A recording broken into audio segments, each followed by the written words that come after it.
चादर ले लिए। तो देवा शरीफ की चादर है, आप जा भी चुके हैं बहुत बड़े सेंट और बाराबंकी में।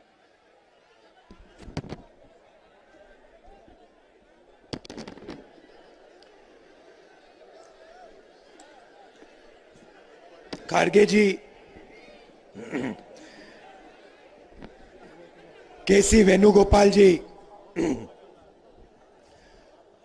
अविनाश पांडे जी,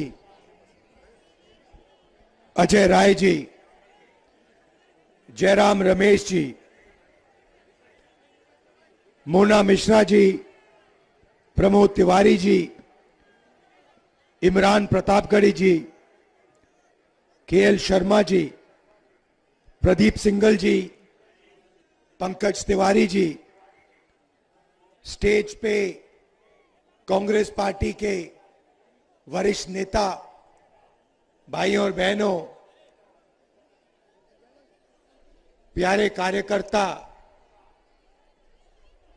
नमस्कार। क्या मित्रों, आप सबका यहां बहुत बहुत स्वागत, नमस्कार। कैसे हैं आप? ठीक है। एक साल पहले कन्याकुमारी से कश्मीर तक हमने भारत जोड़ो यात्रा की। 4000 किलोमीटर, हजारों लोग एक साथ मिलके चले। लक्ष्य भारत को जोड़ने का था। जो हिंसा फैलाई जा रही है, नफरत फैलाई जा रही है, उसके खिलाफ खड़े होने का था। यात्रा में से बहुत सुंदर नारा निकला, भीड़ में से आया, नफरत के बाजार में मोहब्बत की दुकान खोलनी है। और इस एक नारे से आप मेरी को, राजनीति को,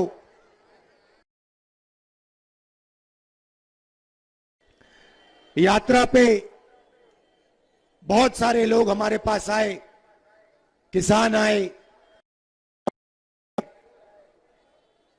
गरीब लोग आए, छोटे व्यापारी आए, और जो उनके दिल में था उन्होंने हमें कहा। बेरोजगारी की बताई बात, महंगाई की बात बताई, जीएसटी की शिकायत की। दिल खोल के लाखों लोगों ने हमारे सामने अपनी बात रखी। बीच में दूसरे प्रदेश से भी लोग आते थे, यूपी से आए, बंगाल से। उन्होंने कहा, देखिए आप कन्याकुमारी से कश्मीर तक चल रहे हो, मगर हमारे प्रदेश में तो आप आए नहीं। अमेठी के लोग आए, इन्होंने कहा आपने भारत जोड़ो यात्रा की, मगर आपकी यात्रा अमेठी से नहीं आई, ये कैसी यात्रा है? और उसमें सच्चाई भी है। तो इसलिए हमने इस साल दूसरी भारत जोड़ो यात्रा की, मणिपुर से महाराष्ट्र तक, और आज मैं आपके सामने यहां अमेठी में हाजिर हूं।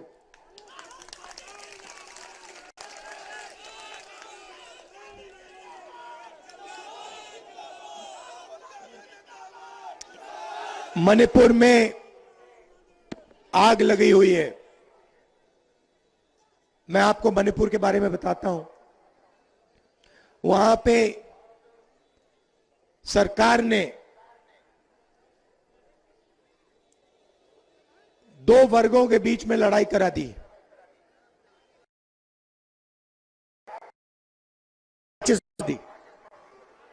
एक तरफ मेइतेई समाज, दूसरी तरफ कुकी समाज।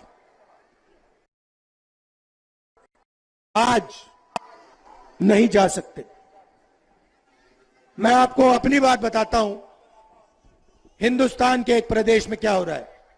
हम गए, दोनों समाजों ने हमें बुलाया, मेती समाज ने भी बुलाया कुकी समाज ने भी बुलाया।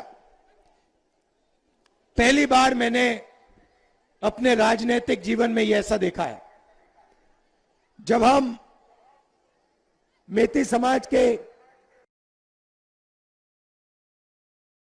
उनका हमें मैसेज आता है कि देखिए हम आपकी स्वागत कर रहे हैं, हमने आपको बुलाया है, आप आइए, भारत जोड़ो यात्रा में आप आए हैं, हम आपका स्वागत करते हैं।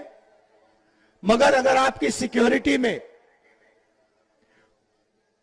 कोई भी कुकी समाज का व्यक्ति होगा, हम उसे गोली मार देंगे। तो कृपया करके आप कुकी समाज के लोगों को अपनी सिक्योरिटी से निकाल के परे करके हमारे यहां आइए। मैं हैरान हो गया। हमने कुकी समाज के लोगों को सिक्योरिटी से निकाला, हम वहां गए, बहुत अच्छी तरह हमसे मिले, हजारों महिलाएं मिली, अपने दर्द के बारे में बताया, वहां लोग मारे गए, घर जलाए गए, उसके बारे में बताया। उसके बाद हम कुकी समाज के यहां गए, वही बात कुकी समाज ने हमें कही। जैसे ही हम वहां पहुंचे, हमें कहते हैं देखिए हम चाहते कि आप यहां आए, मगर मेते समाज का आपका कोई भी होगा सिक्योरिटी वाला, हम उसको गोली मार देंगे। तो कृपया करके मेती समाज के लोगों को आप निकालिए और फिर आइए। हमने मेती समाज के लोगों को निकाला, हम गए, हमारा वहां स्वागत हुआ, उन्होंने अपनी बात रखी, उन्होंने बात रखी और फिर हम वापस गए।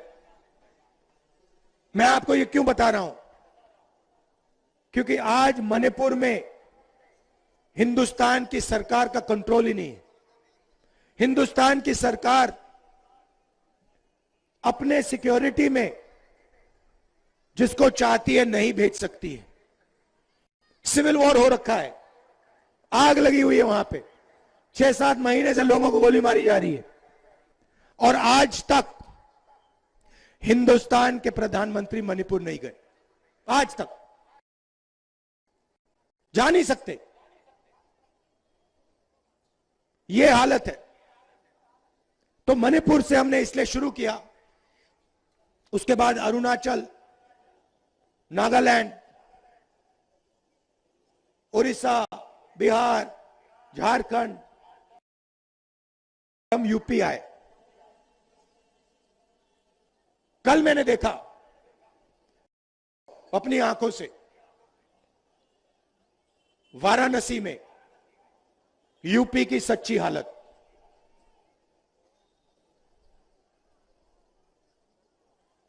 सड़क पे रात को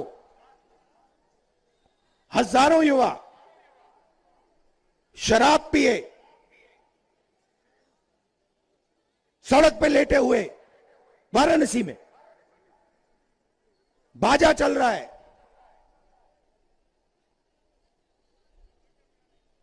शराब पी पी के पूरा आपके युवा वाराणसी में नाच रहे हैं। और सुबह मेरे पास आते हैं, वो वाले नहीं, दूसरे युवा आते हैं, मेरे सामने ऐसा कागज पकड़, हमारी जिंदगी बर्बाद हो गई, पेपर लीक हो गया।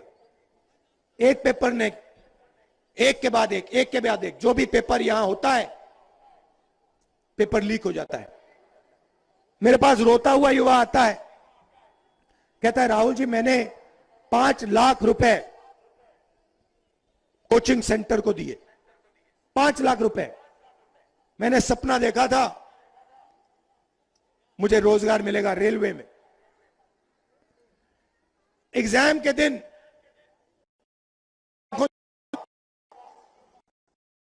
जिस चीज के लिए मैंने सालों तैयारी की, वही पेपर, शांत रहिए, वही पेपर एग्जाम हॉल के सामने, एग्जाम हॉल से पहले युवाओं के मोबाइल फोन पे उनको पहले से पेपर मालूम है, 100% नंबर ले जाएंगे। पढ़ाई 1 मिनट नहीं की, मगर जेब में पैसा है, इसलिए सरकारी रोजगार मिल जाएगा। एक तरफ नशा और दूसरी तरफ जो बेचारा रोजगार करना चाहता है, काम करना चाहता है, उसके लिए पेपर लीक। 40 साल से सबसे ज्यादा बेरोजगारी आज उत्तर प्रदेश में है। 40 साल से ज्यादा। यहां पे किसी को रोजगार नहीं मिलेगा, नहीं मिल सकता। सच्चाई है, अच्छी लगे ना लगे, सच्चाई है आपकी।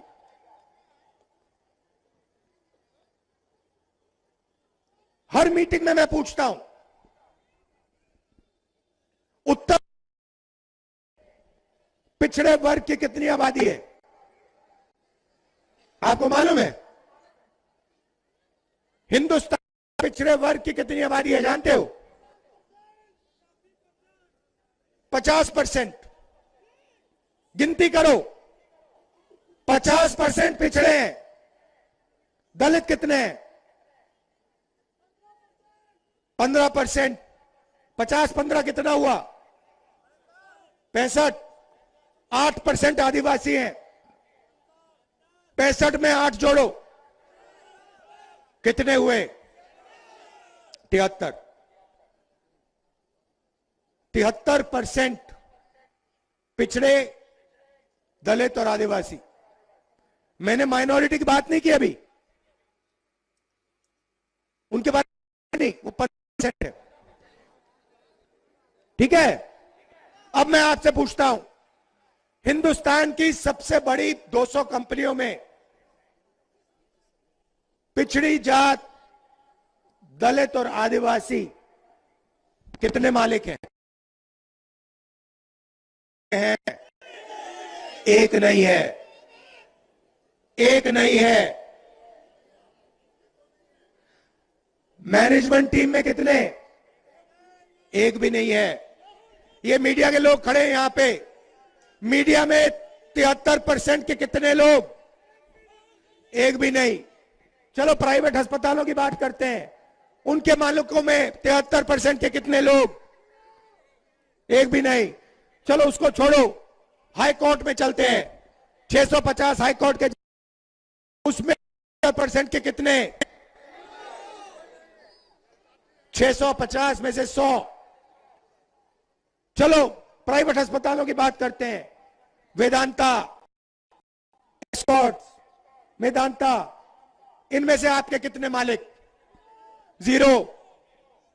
बड़े बड़े अस्पतालों में जाओ, बड़े बड़े डॉक्टरों के नाम पढ़ो, उसमें से पिछड़े कितने, दलित कितने, आदिवासी कितने, बताओ? 0। एक नहीं।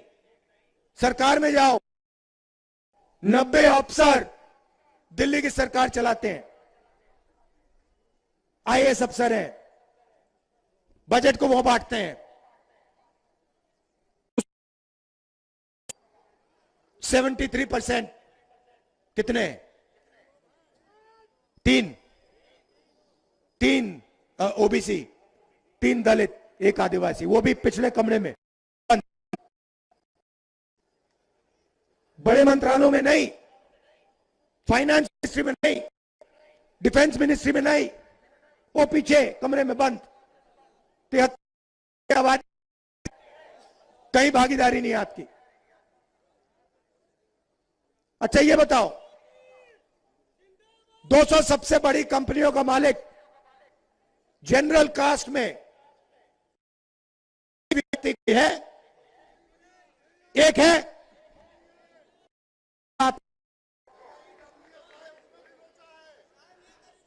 आपके नाम पता है कहां है?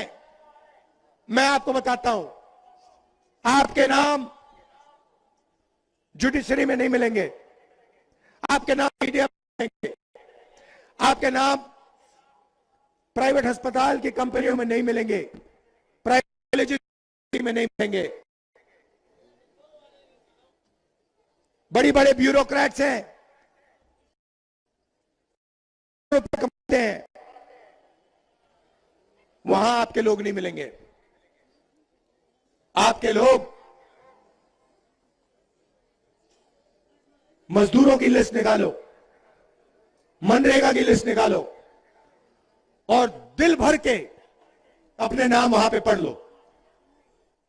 जितना पढ़ना है पढ़ लो।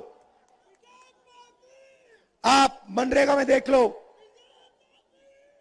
बेरोजगार लोगों की लिस्ट निकालो, उसमें देखो। मनरेगा मजदूरों की लिस्ट देखो, उसमें आपके सब लोग मिलेंगे। 73% सबके सब वो भविष्य है।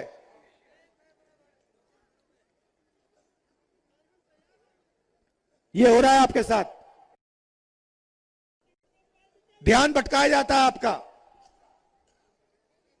कभी आपसे कहेंगे देखो भैया पाकिस्तान में क्या हो रहा है, भैया चाइना आ गया।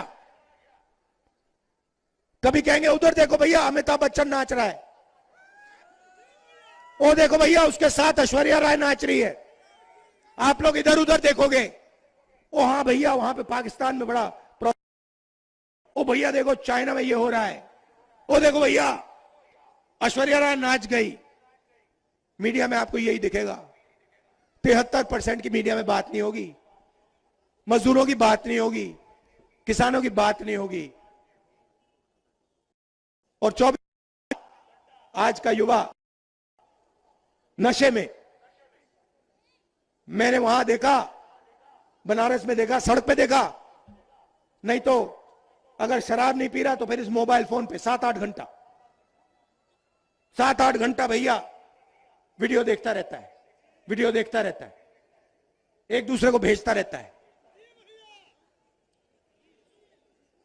भाई अंबानी का बेटा वीडियो नहीं देखता, अदानी का बेटा वीडियो नहीं देखता, अदानी का बेटा धन गिनता है। आप लोग वीडियो देखते हो। अब हिंदुस्तान के क्रिकेट को चला रहा है, उसने भैया क्रिकेट शॉट मारी कभी जिंदगी में? उसको बैट पकड़ना नहीं आता, वो क्रिकेट चला रहा है। यह सच्चाई है। तो मैंने कहा कि देखिए क्रांतिकारी कदम, सबकी गिनती करनी है। इस देश में गरीब जनरल कास्ट के कितने लोग हैं, उनके हाथों में कितना धन है। इस देश में पिछड़े लोग कितने हैं, कौन सी जात है, उनके पास कितना धन है, आदिवासियों के पास कितना धन है, दलितों के पास कितना धन है। मतलब जाति जनगणना। जैसे किसी को चोट लगती है, पहला काम, आज हमारा सिक्योरिटी वाला बेचारा गाड़ी के नीचे आ गया, उसका पैर नीचे आ गया, हमने पहला काम किया भैया जाके एक्सरे कराओ। पहला काम एक्सरे, मतलब जाति जनगणना। 2% के हाथ में देश का, आपको पता ही नहीं लग रहा। एयरपोर्ट छीन लिया आपके, पब्लिक सेक्टर यूनिट सब छीन लिए, इंफ्रास्ट्रक्चर आपका सब ले लिया,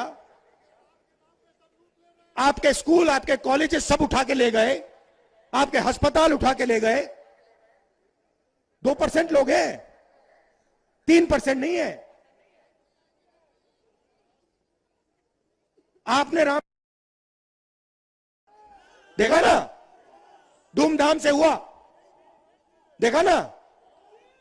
उसमें आपने किसी दलित को देखा? आपकी राष्ट्रपति, हमारी राष्ट्रपति आदिवासी हैं, उनको अंदर नहीं आने दिया। उनका चेहरा देखा आपने?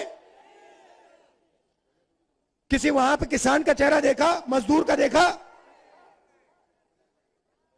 पिछड़े वर्ग के आपने लोग देखे वहां पे? नहीं। अदानी देखा, उसके बच्चे देखे, अंबानी देखा, उसके बच्चे देखे, सारे बिजनेस वाले देखे, नरेंद्र मोदी देखे, अमिताभ बच्चन दिखा,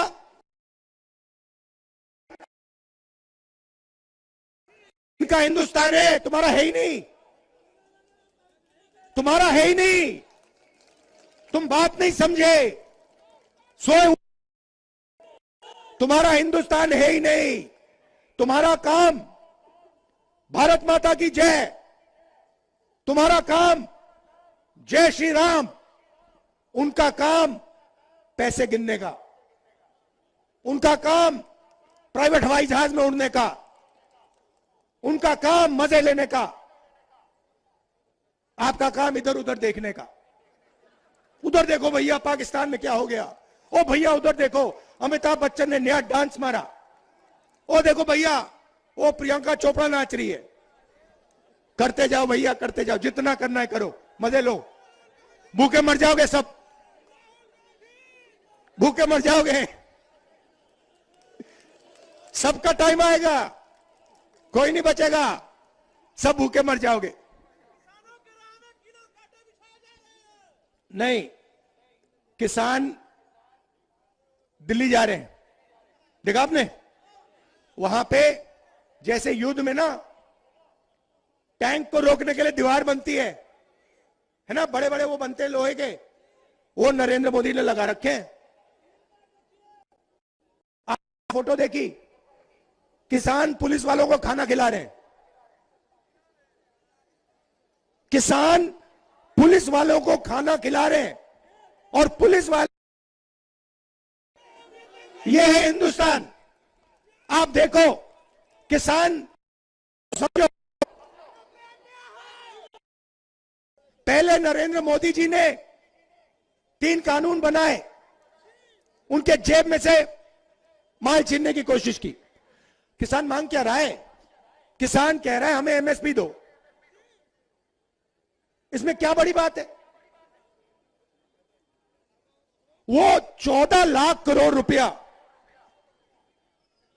15-20 अरबपतियों को माफ कर देते हैं, और किसान को धान एमएसपी, बड़ी बात है इसमें। हमने मैनिफेस्टो में लिख दिया है, कांग्रेस पार्टी लीगल गारंटी किसान को एमएसपी देगी,